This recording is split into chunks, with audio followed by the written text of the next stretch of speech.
بسم اللہ الرحمن الرحیم۔ السلام علیکم۔ ایک دفعہ سلطان صلاح الدین ایوبی رحمۃ اللہ علیہ کی طبیعت انتہائی خراب ہو گئی۔ انہیں ایسی مرض لاحق ہوئی جس کی ممکنہ پہچان کرنا بھی مشکل ہو گئی تھی۔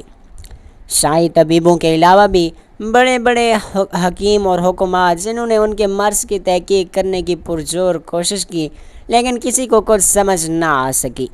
ہر طبیب اپنے طریقے سے اور اپنے انداز سے ان کا علاج کرتا، لیکن مہینوں تک سلطان کو کوئی فرق نہ پڑتا اور ان کی طبیعت دن بدن مزید خراب ہوتی جا رہی تھی۔ عراق اور شام کا کوئی ایسا بڑا ماہر حکیم نہیں تھا جس نے سلطان کی دیکھ بھال، ان کی صحت کے لیے ادویات اور اپنا علاج معالجہ نہ کیا ہو۔ حتیٰ کہ تمام بڑے بڑے ملکوں میں اعلانات تک کروائے گئے کہ کوئی بھی قابل اور سمجھدار طبیب کسی بھی طریقے سے سلطان صلاح الدین کو صحت یاب کرنے میں اپنا کردار ادا کرے۔ جب کسی بھی ماہر حکیم کے علاج معالجے سے سلطان کو شفا نہ ملی تو ایک دن پہاڑ میں رہنے والا ایک کسان کو یہ خبر ملی۔ یہ کسان اپنے کام میں بڑا ماہر تھا، یہ ایک طبیب بھی تھا، لیکن پہاڑ میں رہنے کی وجہ سے لوگ اسے نہیں جانتے تھے، جبکہ یہ جانوروں کی زبان تک سمجھتا تھا اور جنگلی جڑی بوٹیوں کی اسے خوب سمجھ بوجھ تھی۔ جب اس کسان کو پتہ چلا کہ سلطان کی طبیعت بہت خراب ہے اور سلطان ایک اچھا انسان ہے جس نے اپنی رعایا اور دین اسلام کے لیے بڑی قربانیاں دی ہیں، جس نے اپنی عوام کے لیے بے شمار قربانیاں دی ہیں اور اس زمین پر اللہ کے نظام کو قائم کرنے میں کوئی کسر نہیں چھوڑی، لہٰذا مجھے کوشش کرنی چاہیے۔ آخر یہ کسان سلطان صلاح الدین ایوبی کے دربار میں حاضر ہوا، سلام دعا کے بعد کہا کہ میں آپ کا علاج کرنے کی پوری اور مکمل کوشش کروں گا تاکہ آپ کو شفائے کاملہ عاجلہ مل سکے، لیکن میری گزارش یہ ہے کہ میں کچھ دن آپ کے ساتھ یعنی آپ کے کمرے میں آپ کے ساتھ سوؤں گا۔ انشاءاللہ کچھ دنوں میں آپ کا علاج کرنے اور آپ کو شفائے کاملہ دلوانے میں اپنا پورا تجربہ اور کردار ادا کروں گا۔ آگے شفا دینا اللہ کی ذات کے ہاتھ میں ہے، لیکن اگر کچھ دنوں میں آپ کو ٹھیک نہ کر سکا تو میں واپس چلا جاؤں گا۔ سلطان صلاح الدین ایوبی اور ان کے وزیر و مشیر و سلطان کا ہر ماہر طبیب اور ہر حکیم سے علاج کروا چکے تھے، لیکن مایوسی کے سوا کچھ حاصل نہ ہوا تھا۔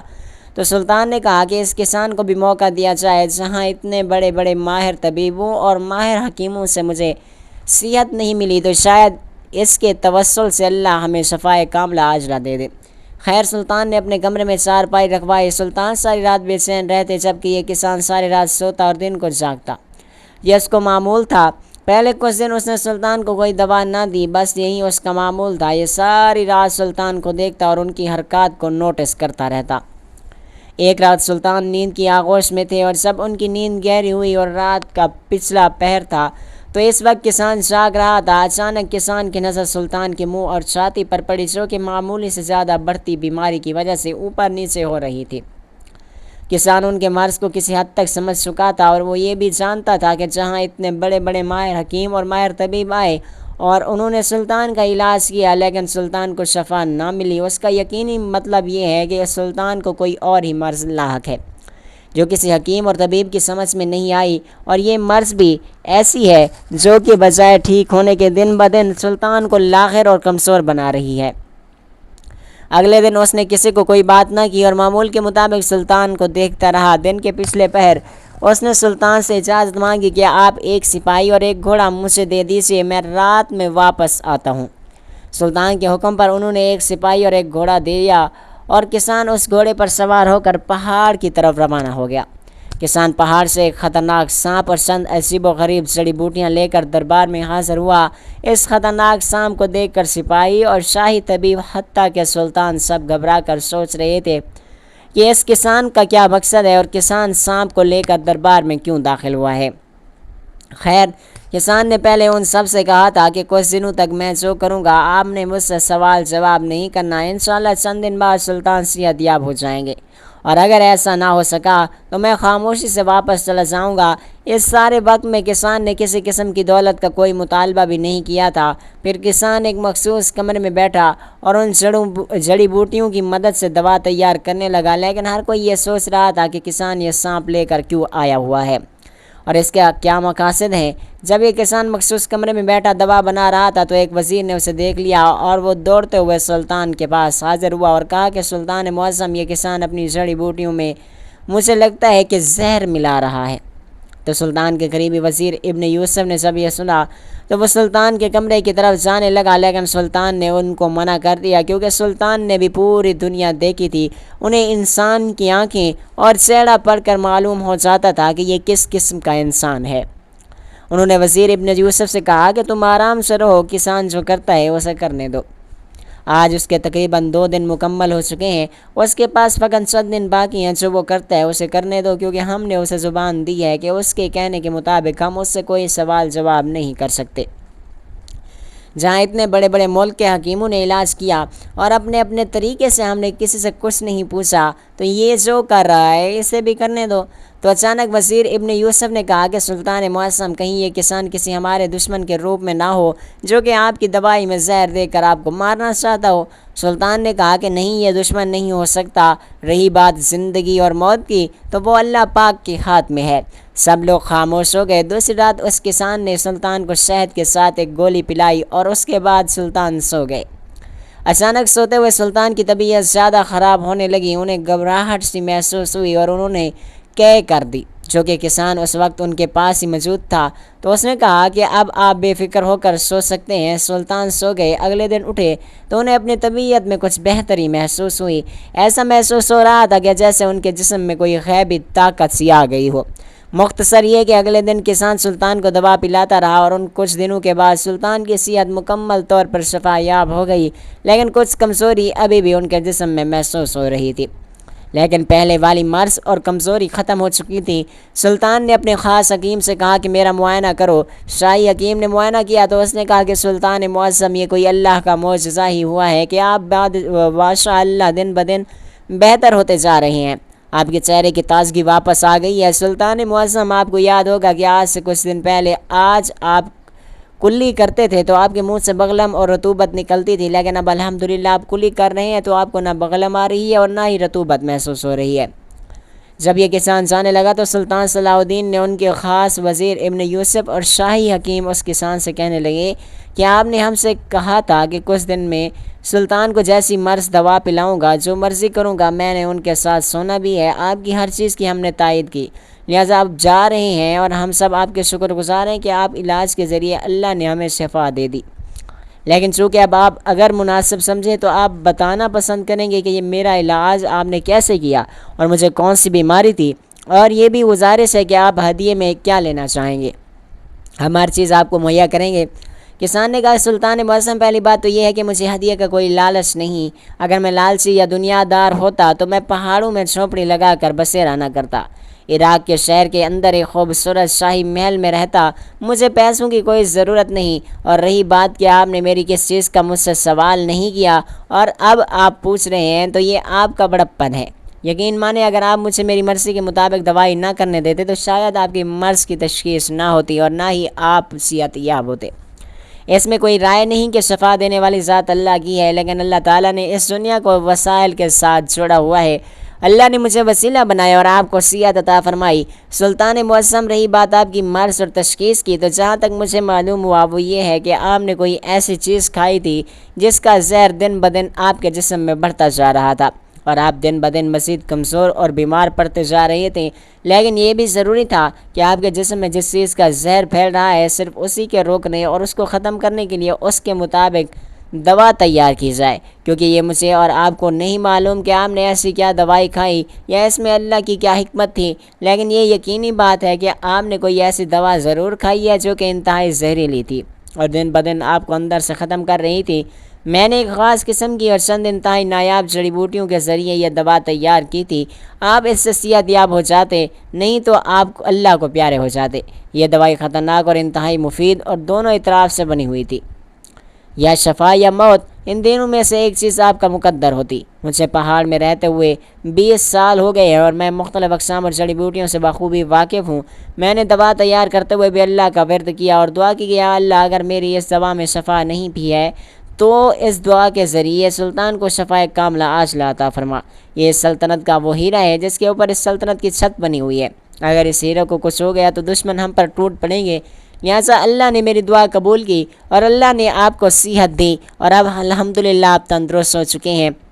ہر آتے روز آپ مزید تندرست ہوتے جائیں گے۔ مزید کچھ دن کی دوا آپ کے وزیر ابن یوسف کو دے دی ہے، یہ آپ کو پلاتا رہے گا۔ مجھے اجازت دیجیے، اللہ آپ کو خوش رکھے۔ بات اجرت کی ہے تو وہاں میرے لیے دعا کر دیجیے گا کہ میرا رب میری دنیا اور خاص کر میری آخرت مجھے بخش دے۔ میں انتہائی گنہگار آدمی ہوں، باقی اللہ ہر کسی کے رازوں پر پردہ بنائے ہوئے ہے۔ سلطان نے اسے زبردستی چند سکے اور جوڑے اور چند تحائف دے کر رخصت کر دیا۔ اس میں کوئی دو رائے نہیں کہ اللہ تعالیٰ جب کسی بھی شخص کو کوئی تکلیف، آزمائش یا بیماری میں مبتلا کرتا ہے تو اللہ تبارک و تعالیٰ ہی صحت یا آزمائش سے نکالنے والا ہے، لیکن یہ بھی حقیقت ہے کہ اللہ نے اس دنیا کو وسائل کے ساتھ جڑا ہوا ہے۔ اللہ تعالیٰ جب کن کہتے ہیں تو کوئی نہ کوئی وسیلہ ضرور پیدا فرما کر انسان کو اس مشکل گھڑی سے نکال دیتا ہے۔ یہ اللہ کے معمولات ہیں، اللہ ہی بہتر جانتے ہیں۔ ایران کے شہر کے اندر ایک شمون نامی تاجر رہتا تھا۔ یہ بہت لالچی انسان تھا، پیسہ کمانے کی خاطر یہ ہر گھٹیا کام کر لیتا تھا۔ یہ جتنی رقم بھی کما لیتا تھا عیاشیوں میں اڑا دیتا تھا، پھر دوبارہ کاروبار کرنے کے لیے دیگر لوگوں سے قرضہ لیتا، لیکن واپس لوٹانے کا نام تک نہ لیتا۔ اس نے اپنے والد کی کمائی کی ساری دولت کو بھی عیاشیوں میں اڑا دیا، حتیٰ کہ اس شمعون نامی آدمی نے مختلف لوگوں سے قرضہ لے کر خود کو مقروض بھی کر لیا۔ اب اسے کوئی بھی مسلمان مزید قرض دینے کو تیار نہیں تھا، کیونکہ یہ پچھلی رقم واپس نہیں کرتا تھا۔ کوئی دکاندار مزید رقم کیوں دیتا؟ ویسے بھی بازار کے اکثر لوگ اس کی شخصیت سے واقف ہو چکے تھے، یہ کن کرتوتوں کا مالک آدمی ہے۔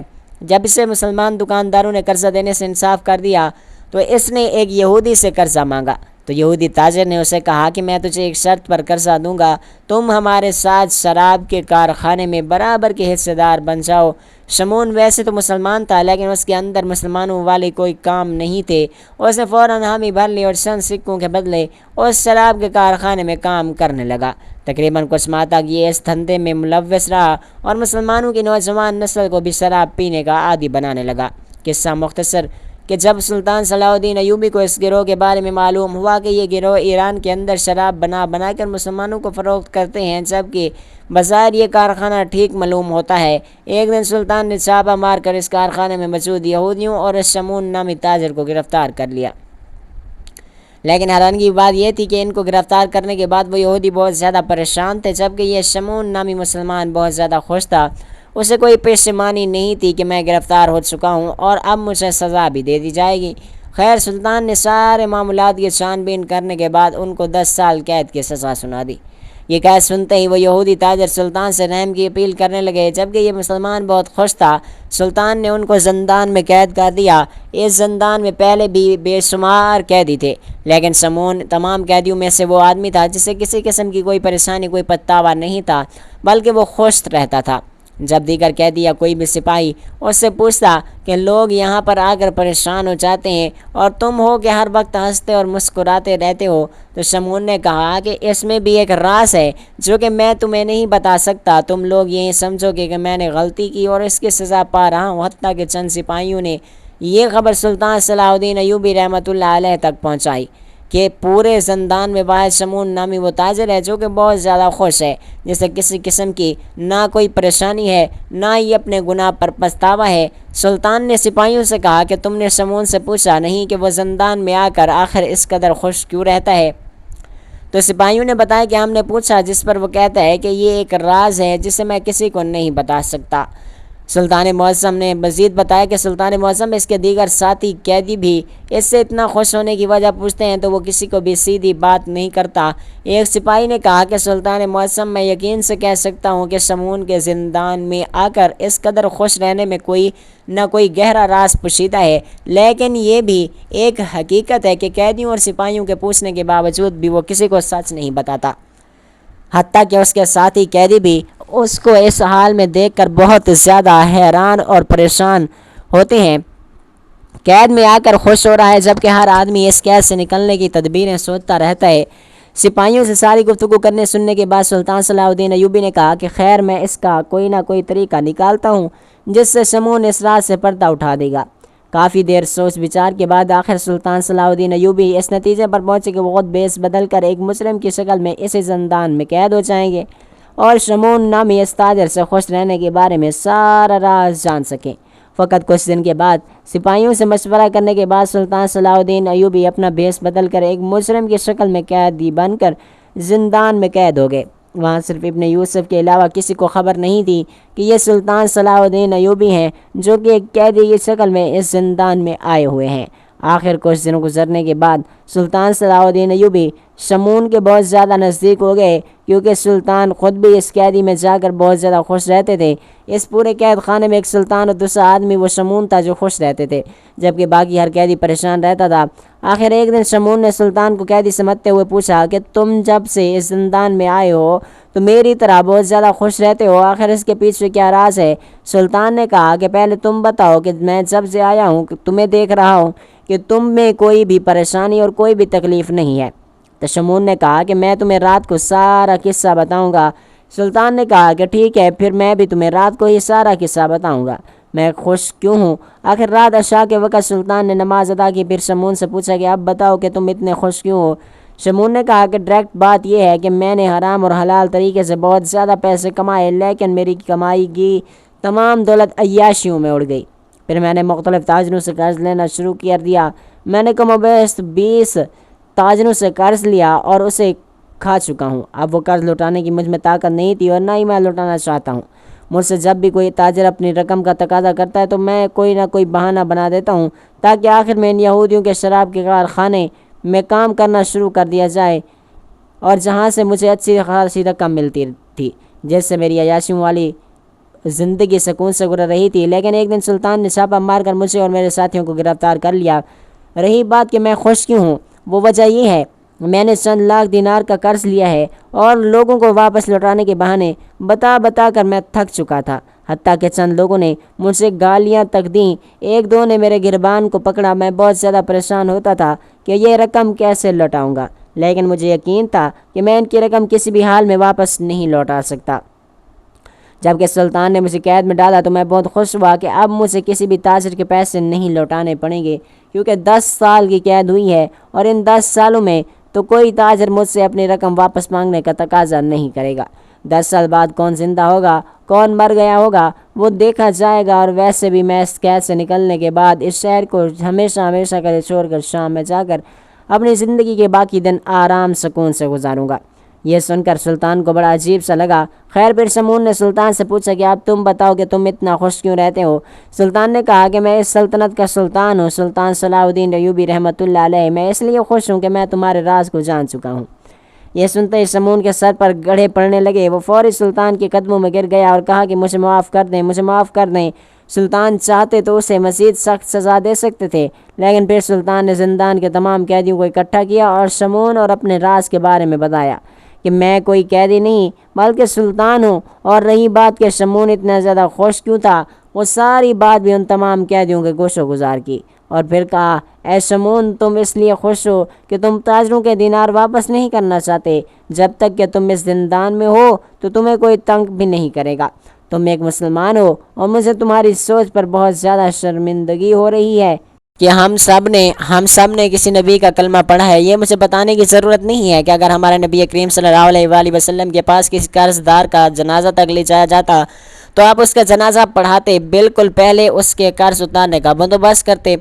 اے شمون، تم کتنے بدبخت انسان ہو کہ تم جان بوجھ کر تاجروں سے قرض دیتے ہو اور خوش اس بات پر ہو کہ 10 سال سکون سے گزر جائیں گے۔ کیا تمہیں موت یاد نہیں ہے؟ کیا تم نے مرنا نہیں ہے؟ تم اپنا یہ قرض کسی بھی چالاکی کے ساتھ یہاں پر چلو ادا نہیں کر پاؤ گے تو آخرت میں تمہارا کیا بنے گا؟ ایسی عیاشی والی زندگی کا کیا فائدہ کہ جس سے دنیا بھی خراب اور آخرت بھی خراب ہو، میں بھی تمہارا اعتبار اور عزت ختم ہو جائیں اور آخرت میں بھی تم سخت سزا کے حقدار ٹھہرو۔ کیا تمہیں نہیں پتہ کہ قرض کتنا بڑا گناہ ہے؟ تمہاری جو بھی سوچ ہے، لیکن تم یہ تو سمجھتے ہو کہ ہم سب نے یہ دنیا چھوڑنی ہے۔ مرنے کے بعد تمہیں دنیا والے بھی ذلیل جانیں گے اور اللہ کی بارگاہ میں بھی تم کڑی سزا کے مستحق ٹھہرو گے۔ ابھی سلطان بول ہی رہے تھے کہ شمون دھاڑے مار مار کر رونے لگا اور کہا کہ جو بات بھی مجھے پچھلے 20-40 سال میں سمجھ نہیں آئی وہ آپ نے مجھے چند لمحوں میں سمجھا دی۔ میں معافی چاہتا ہوں، مجھے معاف کر دیجیے گا۔ میں اپنی موت کو بول بیٹھا تھا۔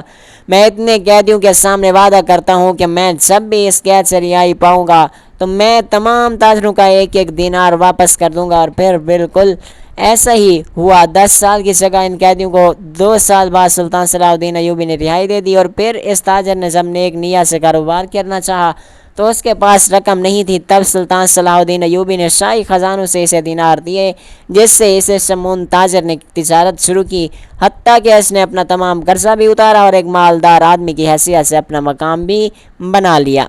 سلطان صلاح الدین ایوبی اکثر اس شمون تاجر کی زندگی کے بارے میں لوگوں کو بتایا کرتے تھے کہ کس طرح ایک آدمی عیاشیوں میں پڑ گیا، پھر اللہ نے اسے ہدایت دی۔ بے شک اللہ جب چاہے جسے چاہے ہدایت دے، جب چاہے جسے چاہے سیدھے راستے پر لگا دے۔ اللہ تعالیٰ ہمیں بہتر عمل کرنے کی توفیق عطا فرمائے اور ہمارا خاتمہ ایمان پر فرمائے۔ آمین ثم آمین یا رب العالمین۔